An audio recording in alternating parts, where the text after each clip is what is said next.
Blender es una herramienta genial para los diseñadores conceptuales. Sin embargo, es solo eso, una herramienta.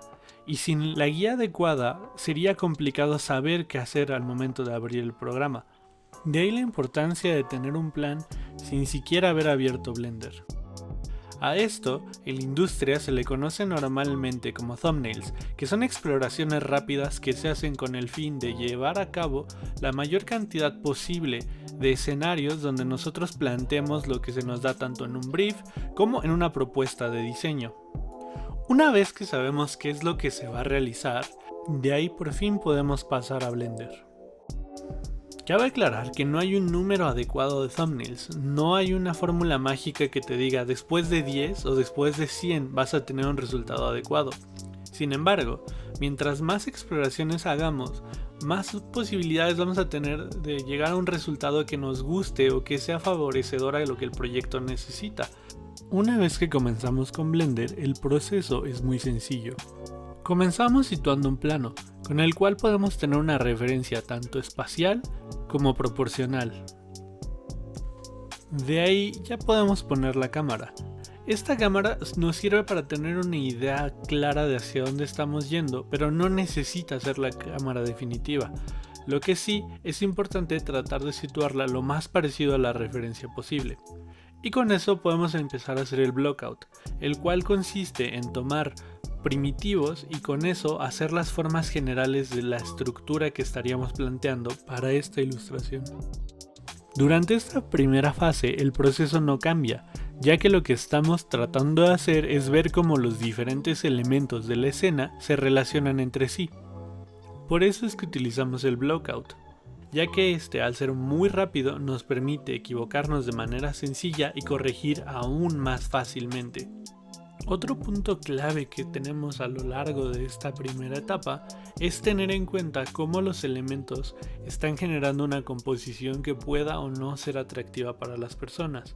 Nuestro trabajo en esta parte es entender cómo los elementos visuales van a guiar al espectador al punto de interés que nosotros estemos configurando.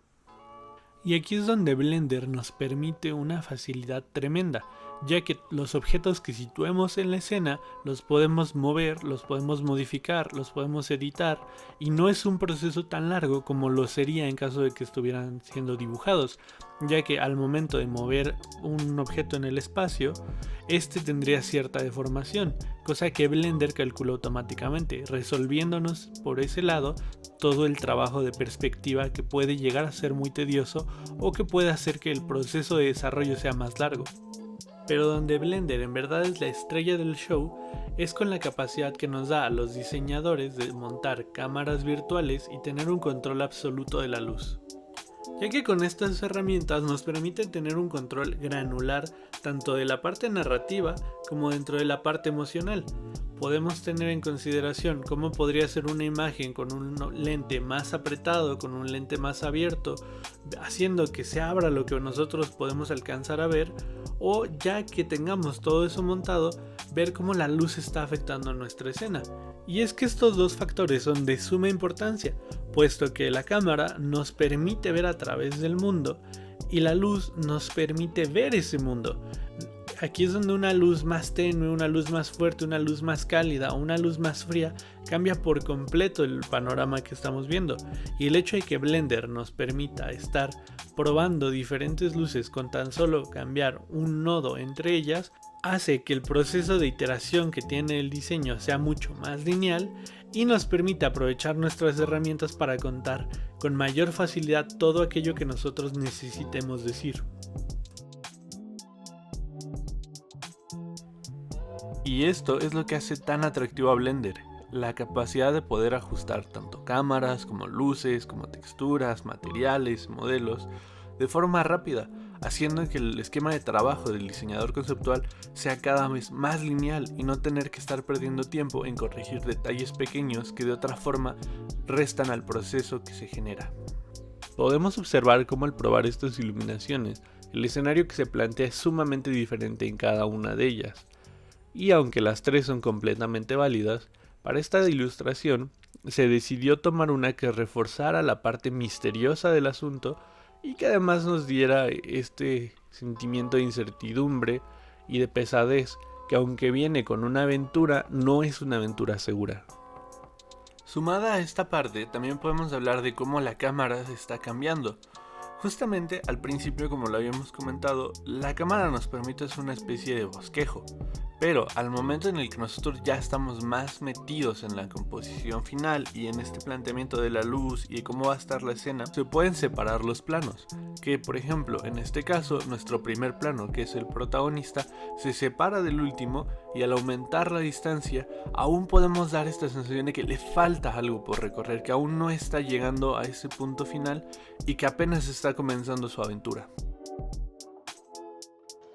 Aquí no nos queda otra más que destacar lo que dijimos al principio del video. Blender es una herramienta, y como tal, su uso va a depender de persona en persona. En este caso, para los diseñadores, lo principal es poder comunicar al equipo de trabajo un concepto claro. Esto viene de aterrizar ideas concretas a la realidad del proyecto en cuestión, y por esto mismo es necesario que el diseñador avance de manera rápida y eficaz. Con esto en mente, el desafío que se afronta es diferente, puesto que el diseñador busca resolver cuestiones de comunicación, diferente a lo que podría ser una parte, por ejemplo, un modelador 3D en el cual está buscando el apartado técnico que Blender le ofrece. Aquí ninguno de los dos es más válido que otro, solo es saber que una misma herramienta puede darnos diferentes resultados dependiendo de las necesidades de cada persona.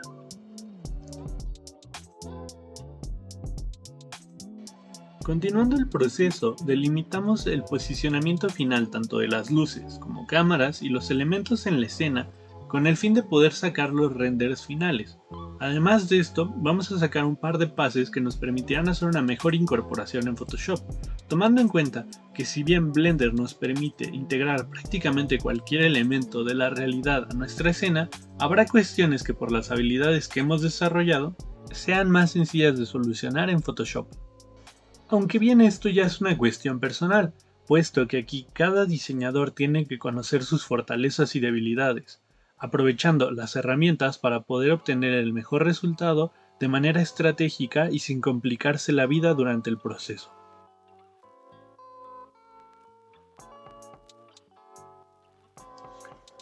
La parte que se realiza en Photoshop ya es más que nada la incorporación de diferentes elementos que, aunque los pudiéramos hacer en Blender, ya que Blender tiene justo esta parte de simulaciones tanto para fuego como líquidos y otros elementos, eso puede ser un poquito más complicado al momento en el que nuestras computadoras lo procesan. Como este punto es justo cómo maximizar los esfuerzos que tenemos para poder realizar nuestro trabajo, aquí es donde tenemos que decidir dónde nos conviene más invertir el tiempo, ya sea en la realización de estos elementos y su simulación, o poder incorporarlos de manera diferente dentro de Photoshop con algún tipo de capa, algún tipo de imagen y demás. Como lo hemos mencionado antes, no hay uno que sea mejor que el otro, sino uno que se adapte más a la manera en la que estás acostumbrado a trabajar y la comunicación que tu equipo necesita. El punto de utilizar una herramienta como Photoshop es hacer que haya una integración que permita que los elementos sean cohesivos entre sí. Al momento en el que nosotros agregamos capas que oscurecen, que aclaran o que están haciendo factores ambientales, estamos uniendo estas partes para que se entienda que conviven dentro de sí mismos. Y además de todo, reforcemos esta parte narrativa que es sumamente importante en nuestra profesión. Por eso mismo hay que tener mucho cuidado al momento de llevar a cabo esta parte, puesto que puede hacer que el trabajo se incorpore de manera concreta y se sienta como una sola ilustración, o puede hacer que se complique la lectura de la misma. Aquí no hay que perder de vista cuáles son nuestros elementos focales, ya que esos son aquellos que vamos a resaltar, a los que les vamos a dar más importancia y sobre los que vamos a construir el resto de la atmósfera para poder hacer que estos se levanten y sea lo primero que las personas vean.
Y bueno, si esto te gustó, no olvides darnos me gusta y suscribirte para estar al tanto de todos los videos que publiquemos en nuestras redes sociales.